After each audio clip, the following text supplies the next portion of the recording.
శరదృతువు నైవేద్యం. దేవి భాగవతంలో చెప్పిన ప్రకారం ఆయా తిథులలో ఆయా వారాలలో నివేదన చేయవలసిన పదార్థాలు చేసినట్లయితే వాటి ప్రయోజనాలు తెలియజేయబడ్డాయి. తిథి నివేదన ప్రయోజనం: పాడ్యమి నాడు నెయ్యి నివేదన చేస్తే రోగ విముక్తి కలుగుతుంది. విదేయ నాడు చక్కెర నివేదన చేస్తే దీర్ఘాయువు కలుగుతుంది.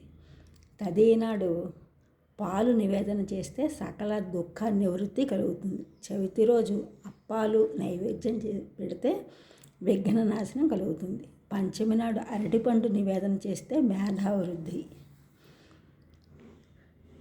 షష్ఠి రోజు తేనె నివేదన చేస్తే దివ్య తేజస్సు కలుగుతుంది. సప్తమి నాడు బెల్లం నివేదన చేస్తే శోకనాశనం. అష్టమి నాడు కొబ్బరి నివేదన చేస్తే తాప నివృత్తి.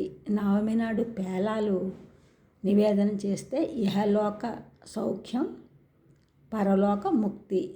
దశమి నాడు నల్ల నువ్వులు నివేదన అంటే చిమ్మిలి నివేదన చేయొచ్చు.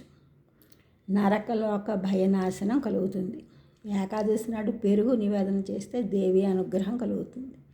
ద్వాదశి నాడు అటుకులు నివేదన చేస్తే దేవి అనుగ్రహం కలుగుతుంది. త్రయోదశి నాడు శనగలు నివేదన చేస్తే సంతానం కలుగుతుంది.